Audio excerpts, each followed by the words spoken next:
Bienvenue sur le canal Trends Bourse. Chaque lundi, vous y retrouvez votre épisode complet avec Gaël Poncelet et Guy Legrand. Du mardi au samedi, ce canal vous propose également le Trends des marchés, une mise à jour boursière et quotidienne.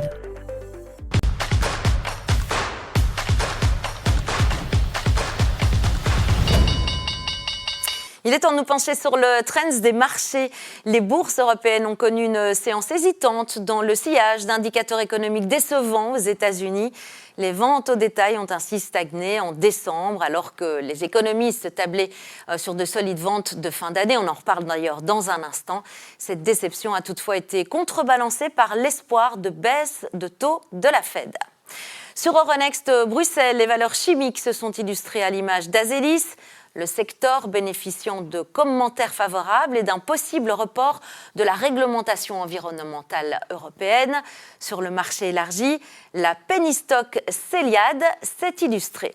À l'opposé, Umicore a chuté alors que les analystes de Goldman Sachs ont abaissé leur conseil d'acheter à neutre. Barco a également connu une séance difficile. Le groupe d'imagerie a publié des chiffres annuels sans surprise, mais le recul des commandes inquiète. On poursuit l'analyse de ces marchés, donc la semaine est chargée, on l'a dit, aux États-Unis, avec des chiffres macroéconomiques importants. On en discute avec notre analyste Guillaume Duchesne. Bienvenue Guillaume. Bonsoir Fanny. Alors on parle de cette semaine chargée aux États-Unis, on l'a dit, et des chiffres majeurs donc. Oui, l'emploi demain, qui est un petit peu en décalage parce qu'il y avait le shutdown, vous vous souvenez, il y a toujours ce problème, donc on a les chiffres en retard et qui ne sont pas forcément clairs. L'inflation à la fin de la semaine, et puis vous l'avez dit, les ventes au détail qui n'étaient pas spécialement bonnes et qui montrent que finalement il y a un ralentissement quand même de la consommation, avec de grandes disparités au sein de la consommation. Il y a une population plus riche qui se comporte mieux, une population plus appauvrie ou en tout cas qui a plus de difficultés. Mais donc il y a pas mal de chiffres et c'est vraiment important. Et pourquoi justement ils sont si importants ? C'est toujours la même chose, on a besoin de voir un peu comment évolue la politique de la Fed, donc savoir un petit peu ce couple inflation-croissance, donc inflation, de voir s'il y a toujours cette pression inflationniste, parce qu'on est quand même au-dessus des 2%, c'est l'objectif de la Fed, donc a priori demain, fin de semaine, on devrait avoir un chiffre autour des 2,5, donc ça empêche finalement la Fed de baisser ses taux, il y a toujours les droits de douane qui peuvent poser des problèmes, puis parallèlement il y a l'emploi, qui est quand même une indication, le marché et la Fed s'étaient focalisés là-dessus l'année dernière, en disant finalement il y a une dégradation du marché, ça justifie des baisses de taux, il va falloir voir un petit peu comment ça évolue, et donc c'est ce couple qui met dans une situation un peu inconfortable la Fed, avec l'inflation qui peut persister, et puis de l'autre côté, cet emploi qui est en berne. Bon, c'est pas catastrophique.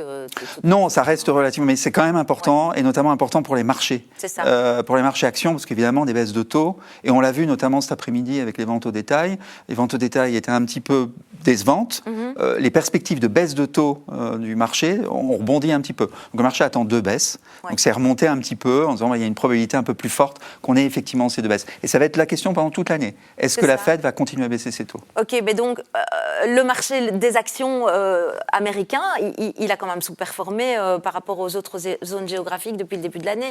Depuis le début de l'année dernière également. Alors on ne va pas chercher très loin, en fait, c'est sa composition tech. Là où c'était un atout il y a quelques années maintenant, d'avoir une composition très forte en technologie, parce que sur le S&P, c'est à peu près un tiers, rien que la technologie. Donc là, avec toutes les questions qu'il y a sur l'IA et en fait un moment DeepSeek avec une concurrence plus forte, beaucoup de questions sur le software, tout ça fait que, évidemment, l'impact est beaucoup plus fort sur un indice et sur les indices américains que sur les indices européens qui, par ailleurs, ou émergents, qui sont par ailleurs nettement meilleurs marchés. Alors, du coup, il y en a qui s'en sortent bien, finalement, à commencer par exemple comme l'entreprise Walmart, plus 15% depuis le début de l'année, alors que le S&P 500 est à peine à 2%.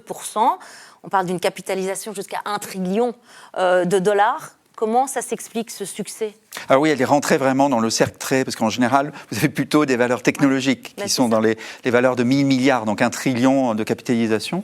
Alors on peut l'expliquer, le rebond récent, on peut l'expliquer en partie par le caractère un petit peu défensif de la valeur, parce qu'il y a quand même 60%, donc c'est les hypermarchés, enfin les supermarchés, 60% c'est de l'alimentaire, de grande distribution, c'est 60% d'alimentaire, donc ça c'est perçu comme défensif, et donc il y a un intérêt qui est quand même assez fort quand on ne sait pas où les choses vont, de retourner tourné vers le défensif, et le défensif, toutes les valeurs du type consommation de base, ont rebondi. Alors Walmart en profite. Ça, c'est le premier point.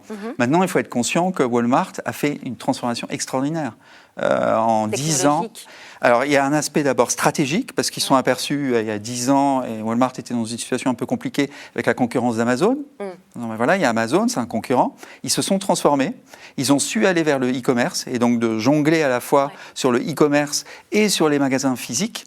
Et en fait, vous avez un maillage mais qui est extraordinaire aux États-Unis, parce que c'est quand même une valeur très américaine, c'est 80% aux États-Unis, un maillage de magasins qui est incroyable. Donc il y a 5000 magasins aux États-Unis, ce qui permet d'utiliser ces magasins-là comme des hubs logistiques pour faire du e-commerce. Donc il y a un mix quand même qui est assez bon sur l'aspect stratégique. Et puis alors après, vous le disiez, sur la technologie, ils utilisent pas mal de technologies, je ne sais pas si on peut parler d'IA, mais pas mal de tech qui permet de rendre plus efficace le marché. Il nous reste 30 secondes, Guillaume, justement. Walmart reste quand même tributaire, évidemment, de l'économie américaine. 80% de son chiffre d'affaires provient de là, avec toute l'incertitude qu'on évoque. Est-ce que ce n'est pas un risque alors pour la valeur ? C'est peut-être un risque, c'est vrai que c'est très concentré sur les États-Unis, mais il y a quelque chose qui est très intéressant dans les derniers chiffres de Walmart, c'est que finalement, Walmart capte, vous savez que l'économie américaine est en forme de K. Donc vous avez une partie très riche qui se comporte très bien et une partie de consommateurs plus... Voilà, ça fait un K comme ça. Et donc Walmart arrive à récupérer à la fois la population moins fortunée et puis progressivement d'avoir de plus en plus de clients plutôt fortunés qui reviennent parce que l'offre est relativement large, les prix sont intéressants et donc elle capte les deux et donc ça a un effet assez bénéfique sur le chiffre d'affaires de l'entreprise. Merci pour cette analyse, Guillaume Dichesne. C'était le Trends des marchés du jour. Merci de nous suivre.